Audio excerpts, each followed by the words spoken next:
Assalamualaikum warahmatullahi wabarakatuh. Selamat pagi teman-teman semua. Salam sejahtera bagi kita semua. Semoga kalian sehat-sehat semua.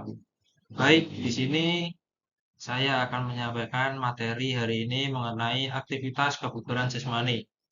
Oke, sebelum masuk dalam materi ini, kita harus tahu tujuan pembelajaran dari kebugaran jasmani itu sendiri. Oke. Yang pertama kita harus tahu komponen-komponen apa yang ada dalam materi kebugaran jasmani. Yang kedua menyusun program latihan. Yang ketiga adanya memahami dan juga mempraktikkan latihan kebugaran jasmani yang terkait dengan kesehatan dan keterampilan. Yang keempat memahami dan mempraktikkan latihan kebugaran jasmani yang terkait dengan keterampilan. Oke, masuk ke materi ya. Oke, dalam pengertian kebugaran jasmani sendiri memiliki dua aspek.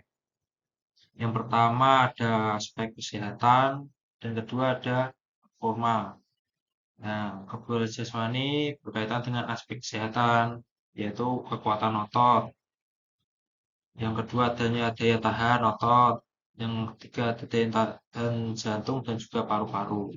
Dan tentunya membentuk fleksibilitas kita dari diri kita sendiri.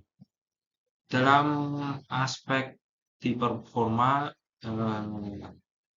kita akan mempelajari yang pertama koordinasi, agilitas, kecepatan dan keseimbangan.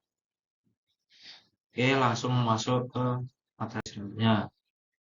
Nah, ini komponen kebugaran jasmani. Sebenarnya komponen dalam kebugaran jasmani sendiri itu ada 10. Di sini kita akan mempelajari 3 latihan yang harus diperhatikan, yaitu latihan kekuatan, latihan kelincahan, dan juga daya tahan. Nah, ini bagian dari program latihan kebugaran jasmani. Yang pertama, latihan kebugaran jasmani yang terkait dengan kesehatan. Di sini teman-teman tahu ya, ini gerakan push up. Ini gerakan push up. Pasti teman-teman semua sudah pada tahu bagaimana gerakan push up yang benar.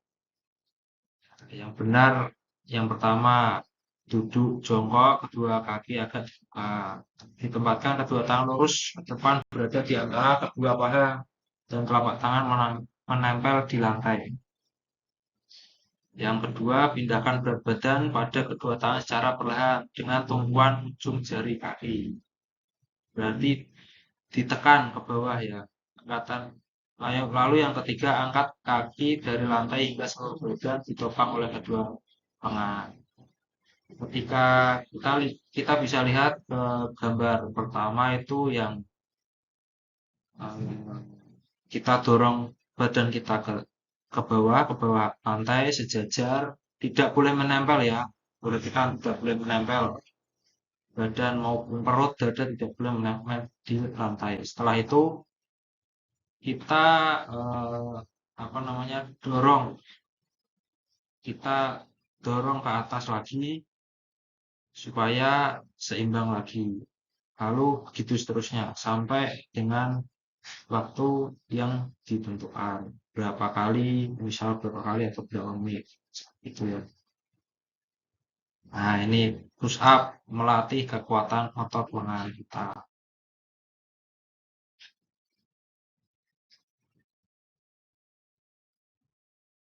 Nah, di sini yang kedua latihan daya tahan otot. Di sini saya mencontohkan ada dua.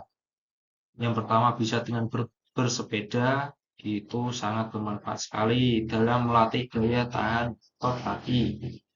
Yang kedua, kita bisa melakukan pull up dengan berdiri saja atau diayunkan ke badan kita naik ke atas dengan apa namanya dengan kekuatan lengan kita. Ini pull up bermanfaat untuk melatih daya tahan otot lengan. Ini ya beberapa faktor yang harus dipenuhi dalam penyusunan program interval training antara lain. Yang tentu yang pertama tentunya kita harus menentukan lamanya pembelajaran. Yang kedua, intensitas. Yang ketiga, repetisi atau ulangan setiap kita melakukan aktivitas atau latihan. Yang ketiga, tentunya harus recovery.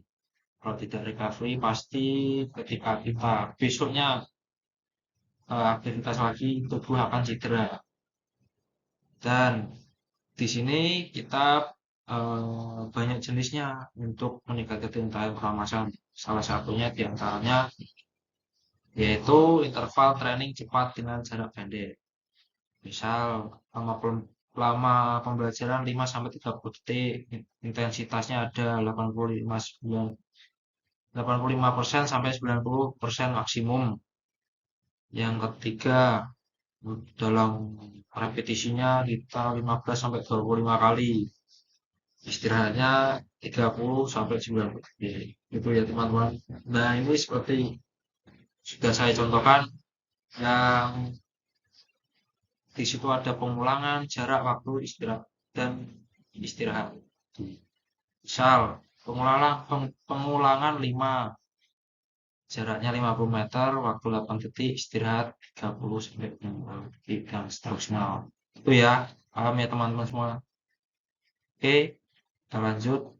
Nah, ini untuk latihan gaya jantung dan paru-paru tadi. Nah, ini bisa dilakukan dengan kita berlari, jogging, maupun jalan kaki. Bisa melatih daya tahan jantung dan paru-paru kita ya. Ini kita masuk dalam latihan kelenturan. Atau biasa kita lakukan kita sebelum memulai aktivitas kita pemanasan terlebih dahulu. Ini teman-teman pasti semua pernah melakukan seperti ini.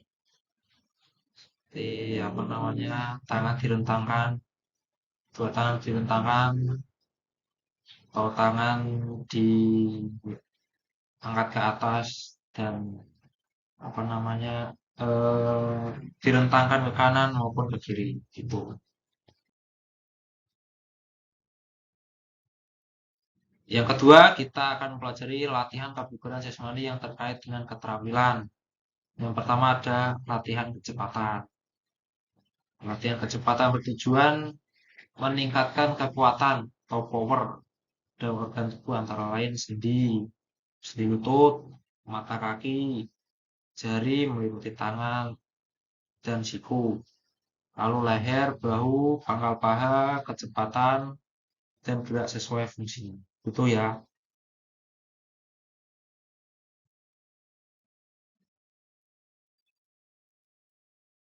Oke, materi yang terakhir di sini kita belajar mengenai latihan kelincahan.